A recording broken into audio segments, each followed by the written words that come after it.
play by Longley to break up that lead pass attempt. Stockton open. Yes. Utah 4, Chicago 2. These refs are going to let the guys on the court decide it. Hopper was called for that foul. Here's Malone. Yes, it counts. Again, it all comes from the pass by John Stockton. So now you're going to start saying that Dennis is a disciplined player? I didn't say that. Well, you said it was careless. That's Matt, be very careful of the clever question. Just as the other game was 78-73 in Game 4, Chicago wants to keep it in the 70s or low 80s. Stockton got the step. Stockton coming off the brilliant finish on Sunday. Ostertag with a good play. And here comes Isley. Isley for Malone.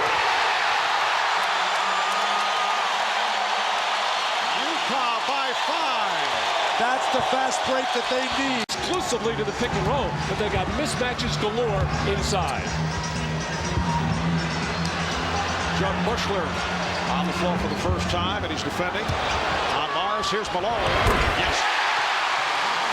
Karl Malone with 7, and the Jazz 25, the Bulls 12. And we're down to 5 seconds in the quarter. Isley for Malone. 1 and 6/10 seconds remaining in the quarter. Utah go on a 14-1 run. John Stockton is back, as is Jeff Hornacek. Malone up front with Foster and Mars. The basket will count. And the foul. And why not? Dennis, not a good offensive player by choice. Karl Malone trying to deliver and does. And claiming that he was hacked by Rodman, did not get the call. The Jazz 42 and the Bulls 35. Malone has 13. Wild fadeaway, bad shot by Karl Malone. Oh, and a worse foul. That is 3 on Malone. Things breaking down offensively. Terrible foul by Karl, who needs to play the whole game. Ostertag cannot relax. He's done that a number of times. Utah by 3. Malone with Russell. Ostertag up front. Here's Malone getting inside. Karl Malone with 15. Ostertag, so huge defensively, forcing misses. Stockton backdoor. Malone and Stockton combining. The Jazz up by 6, and Phil Jackson calls for time.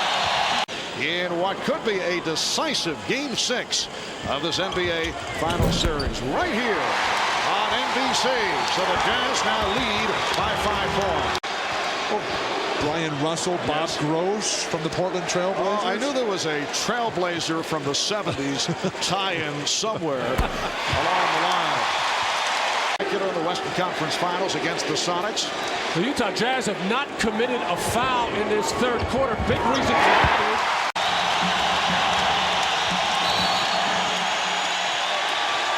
And Bill Oates with a double foul indication.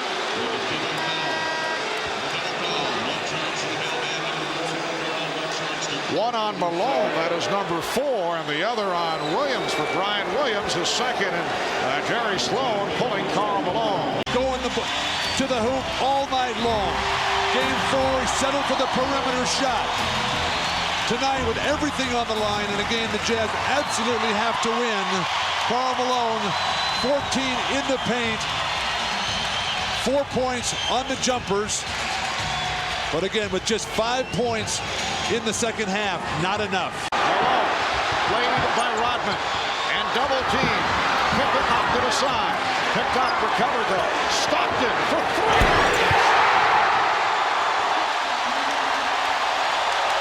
Same exact spot that he hit that enormous three-pointer in Game 4. And he just did it with 2 on the shot clock. Only 1 field goal, 2 points. He's been replaced by Tony Kukoc. That's that lack of discipline we were talking about early in the game with Dennis Rodman when he picked up a couple of cheap fouls. If you get Karl Malone to 10 on the shot clock. Pippen backing Hornacek. Here's Jordan for 3. Yes! Michael Jordan from straight away. Statistical analysis for Utah shows that Karl Malone has to have an absolute huge game, 20 points and 12 rebounds. They would like to do with their half-court offense. Stockton with the beautiful move to beat Harper off the dribble, and Harper looking around saying, where's the help? Marv, when Jordan has the kind of game that he did in Game 5, anybody else's numbers are going to seem irrelevant. Pippen. The basket counts and the foul. Williams called on the foul. Here's Malone, who barely caught a piece of the rim on. Anytime so far in this first quarter, Utah has run a pick-and-roll type of play. They have got a good-looking shot. Everything else has looked very poor. They should stay with that pick-and-roll. Stockton setting it up on Kerr. Try to use the screen. Russell from three. Yes. Beautiful setup. Malone came over to set that wide pick up high, and it freed up Brian Russell. He has 14 points. And the funnel by Malone. So Karl Malone with only his second field goal, and it's the Jazz by 6. Have not been a successful franchise in the playoffs. The numbers just aren't there, and they don't win when he doesn't have the big nights. And in the second quarter, at the line, Malone is now 1 for 6. He's coming up short. He's shooting strong. He's off the side of the rim. That was the strong point of my game, Harvey. Inconsistent free throw all over the place. But Karl, the way that the Jazz with the lead. Michael Jordan is so good. What a perfect pass after he was completely shut down. A thing of beauty to watch. And for Kukoc, his first field goal. Malone from Stockton. John Stockton with the one-hop setup. And back comes Stockton. Met by Harper. Malone from Stockton. Karl Malone with 12 points. The Jazz leading 46 to 39. Second, and Pippen got rejected. And look out. Whoa. In fact, Karl Malone has hit his last 3 shots. Just 4 of 11, though, at the foul line.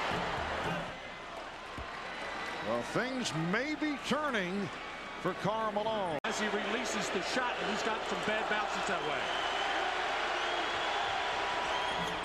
Malone hitting on both. The Jazz have led by as many as 10. They've had that 10-point lead on a couple of occasions. Beautiful backdoor feed. Malone finding Stockton. It's like automatic. Once a game, they get that little give-and-go cut for John Stockton. You can bank it. Rodman is first point, but he has done a good job off the boards. He has 8 rebounds. They double up on Isley. Ostertag, nice pass. Karl Malone from Greg Ostertag, and the Jazz have a 7-point advantage by Steve Kerr.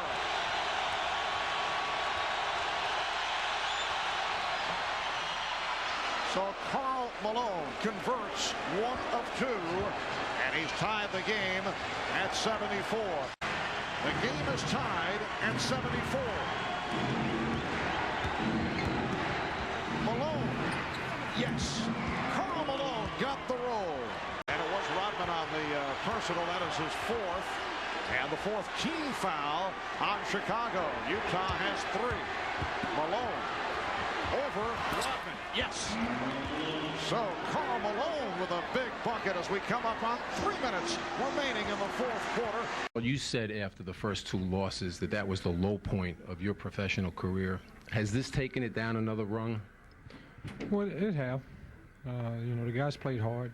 You know, we did a lot of good things out there, whatever, but you got to give them credit. You know, you come in, you play hard. You know, I never got in the rhythm at the free throw line and stuff like that. You always look back on it now, and obviously that was big, but the guys came and played hard, and we've had a great year. Don't take anything from those guys. They played hard. They did what they needed to do down the stretch, and we had opportunities. We just didn't do it.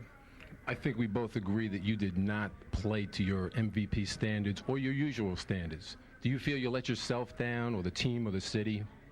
No, I don't feel it at all. I've had a hell of a year, and I'm not going to let anybody second guess that, because when you start doing that, you might as well quit, and I'm not a quitter. I don't feel that. You know, I felt I came out and I played hard.